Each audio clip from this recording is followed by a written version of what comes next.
Assalamualaikum warahmatullahi wabarakatuh. Baik teman, selamat datang di Elko Channel. Kita kembali mau bahas masalah sinyal di handphone kita masing-masing nih.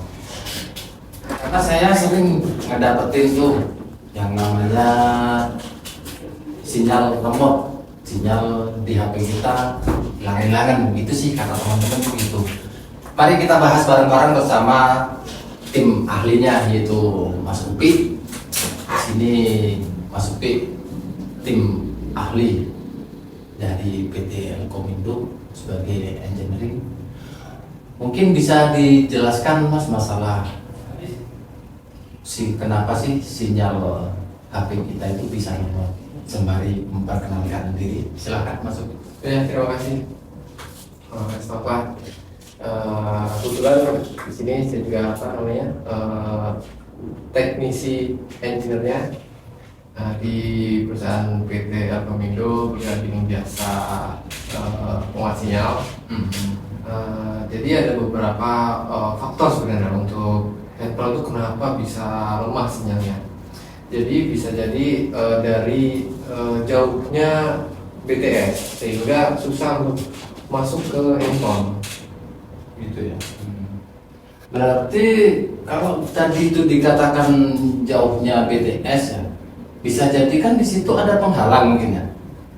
Betul. Apa bisa jadi sebagai gedung-gedung tinggi, pergedungan lah, itu bisa dikatakan juga penghalang bagi sinyal HP untuk masuk ke HP itu, Mas? Benar sekali. Jadi malah gedung itu sangat menghambat masuknya sinyal ke device atau handphone tadi, karena benar-benar BTS itu terhalang, jadi nggak bisa masuk ke handphone. Itulah menyebabkan kadang sinyal itu susah buat komunikasi. Oh gitu. Itu teman tadi kata Mas Upi, kan gedung tinggi atau pergedungan lah itu juga bisa menghambat sinyal kita di handphone itu tadi, jadi menyebabkan handphone kita bisa lemot. Tapi kadang juga Mas ya, kita itu mendapatkan tempat yang luas nih ya, nggak di pergedungan lah ibaratnya gitu, di tempat yang luas gitu. Tapi di situ itu kita di tempat keramaian. Apakah juga bisa mempengaruhi keramaian itu menghambat juga terhadap sinyal yang kita dapat di handphone itu, Mas? Baik, Mas. Jadi memang banyak keluhan lah ya sama orang itu sinyal lemot ketika di keramaian. Nah itu sebenarnya dari sisi operatornya itu ada limit penggunanya. Jadi sehingga ketika pakai secara bersamaan itu salah satu mereka turun sinyalnya. Jadi semuanya jadi lemot karena kebagi-bagi beberapa orang pengguna. Seperti itu, Mas Bapak. Berarti sinyal itu bisa dibagi dari pengguna semua orang ya. Betul, misalnya satu gumpalan sinyal itu terbagi untuk semua orang ya. Itu yang menyebabkan. Ada juga yang nggak kebagian tuh. Jadi nggak dapet di sinyalku mana nih? Diambil yang lain gitu. Benar masuk akal juga itu Mas ya. Tadi. Benar masuk akal. Tapi kalau handphone kita itu sebenarnya apa semuanya itu juga support atau handphone itu juga mempengaruhi? Maksudnya itu spesifikasi lah ya. Spesifikasi handphone itu apa juga mempengaruhi terhadap sinyal kita? Gitu. Itu benar sekali. Jadi ada beberapa handphone yang mungkin semakin tahun kan semakin meningkat ya untuk dari sisi spek handphone ya. Jadi ada beberapa handphone yang memang dia udah istilahnya jadul, jadi nggak sesuai frekuensi saat ini, sehingga nggak masuk tuh sinyal ke handphonenya masing-masing handphone tadi. Jadi kalau bisa ya mengikuti digital, jadi handphonenya juga sesuai spek. Jadi nanti Mas Bapak mungkin kalau beli handphone baru itu bisa dilihat spesifikasi cocok nggak dengan frekuensi yang ada saat ini. Jadi untuk menyesuaikan agar sinyal itu lebih mudah untuk masuk, karena sinyal kan semuanya pakai frekuensi, jadi seperti itu.